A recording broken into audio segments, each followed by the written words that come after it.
Hi guys, welcome back to my booktube channel Read with Harshu. So let's continue with the book today, And Then There Were None. Chapter 3, Scene 3. General MacArthur broke out suddenly. He exclaimed, "The whole thing is preposterous, preposterous, slinging accusations about like this. Something must be done about it. This fellow Owen, whoever he is," Emily Brent interrupted. She said sharply, "That's it. Who is he?" The judge interposed. He spoke with an authority that a lifetime in the courts had given him. He said, "That is exactly what we must go into very carefully. I should suggest that you get your wife to bed first of all, Rogers. Then come back here." "Yes, sir." Dr. Armstrong said, "I will give you a hand, Rogers." Leaning on the two men, Mrs. Rogers tottered out of the room. When they had gone, Tony Marston said, "Don't know about you, sir, but I could do with a drink." Lombard said, "I agree." Tony said, "I'll go and forage." He went out of the room. He returned a second or two later, found them all waiting on a tray outside, ready to be brought in. He set down his burden carefully. The next minute or two was spent in dispensing drinks. General MacArthur had a stiff whiskey, and so did the judge. Everyone felt the need of a stimulant. Only Emily Brent demanded and obtained a glass of water. Dr. Armstrong re-entered the room. "She's all right," he said. "I have given her a sedative to take." "What's that?" "A drink." "I could do with one." Several of the men refilled their glasses. A moment or two later, Rogers re-entered the room. Mr. Justice Wargrave took charge for the proceedings. The room became an impromptu court of law. The judge said, "Now then, Rogers, we must go get the bottom of this. Who is this Mr. Owen?" Rogers said, "He owns this place, sir." "I am aware of the fact. What I want you to tell me is what you yourself know about the man." Rogers shook his head. "I can't say, sir. You see, I have never seen him." There was a faint stir in the room. General MacArthur said, "You have never seen him? What the year mean? We have only been here just under a week, sir. My wife and I, we were engaged by letter through an agency, the Regina in Plymouth." Bloor nodded. "Old established firm," he volunteered. Wargrave said, "Have you got that letter? The letter engaging us?" "No, sir, I didn't keep it." "Go on with your story. You were engaged, as you say, by letter." "Yes, sir.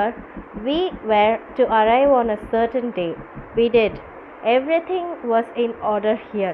Plenty of food in stock and everything very nice. Just needed dusting and that." "What next?" "Nothing, sir. We got orders by letter again to prepare rooms for a house party.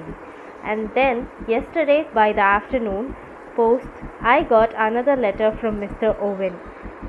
It said he and Mrs. Owen were detained to do the best we could.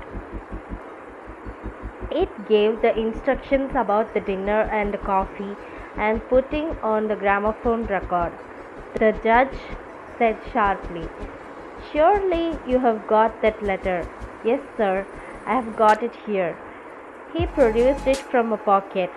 The judge took it. He said. "Headed Ritz Hotel and typewritten." With a quick movement, Blore was beside him. He said, "If you'll just let me have a look." He, he twitched out the other's hand and raised his eye over it. He murmured, "Coronation machine, quite new, no defects. Ensign paper, the most widely used make. You won't get anything out of that. Might be fingerprints, but I doubt it." Wargrave stared at him with sudden attention. Anthony Marston was standing beside Blore, looking over his shoulder. He said, "Got some fancy Christian names, hasn't he? Alec Norman Owen. Quite a mouthful." The old judge said, with a slight start, "I am obliged to you, Mr. Marston. You have drawn my attention to a curious and suggestive point."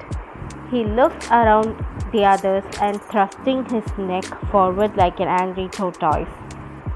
He said, "I think the time has come for us to pool our information.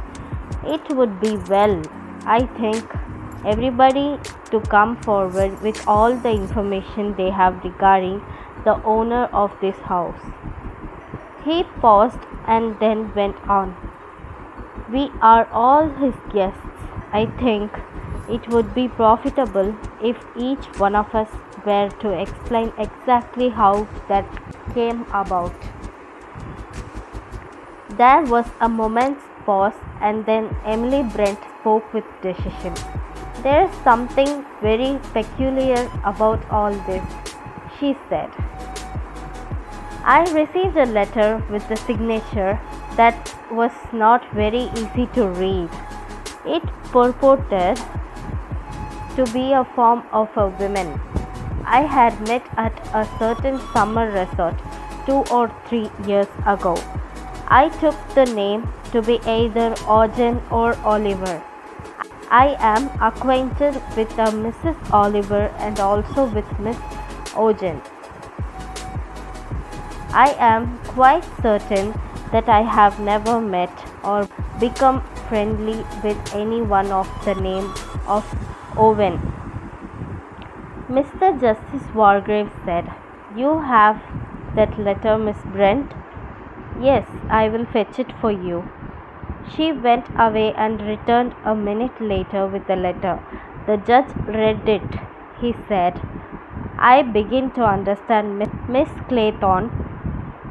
Vera explained the circumstances of her secretarial engagement. The judge said, "Marston," Anthony said, "got a wire from a pal of mine, Badger Berkeley.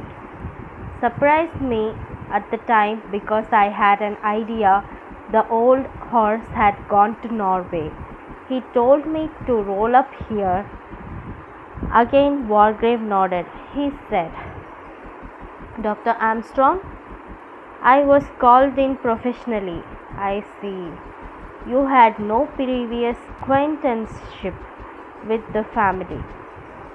"No, a colleague of mine was mentioned in the letter," the judge said, to give verisimilitude. "Yes, and that colleague, I presume, was momentarily out of touch with you." "Well, yes." Lombard, who had been staring at Blore, said suddenly, "Look here, I have just thought of something." The judge lifted a hand. "In a minute. But we will take one thing at a time. Mr. Lombard, we are at present inquiring into the causes which gave result in our being assembled here tonight." General MacArthur, pulling at his moustache, General MacArthur muttered, "Got a letter from this fellow Owen. Mentioned some old pals of mine who were to be here. Hoped I excuse. Informal invitation. Haven't kept the letter, I'm afraid." Wargrave said, "Mr. Lombard, Lombard's brain had been active. Was he to come out in the open or not? He made up his mind. Same sort of thing, he said. Invitation, mention of mutual friends. I fell for it all right. I have torn up the letter. Mr. Justice Wargrave turned his attention to Mr. Bloor.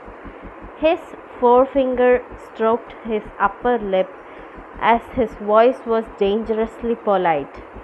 He said, "Just now we had a somewhat disturbing experience, and apparently disembodied voice spoke to us all by name, uttering certain precise accusations against us. We will deal with those accusations presently. At the moment, I am interested in a minor point. Amongst the names recited was that of William Henry Bloor. But as far as we know, there is no one named Bloor amongst us. The name of Davis was not mentioned. What have you to say about that, Mr. Davis?" Bloor said sulkily. "Cat's out of the bag, it seems. I suppose I'd better admit that my name isn't Davis." "You are William Henry Bloor?" "That's right." "I will add something," said Lombard.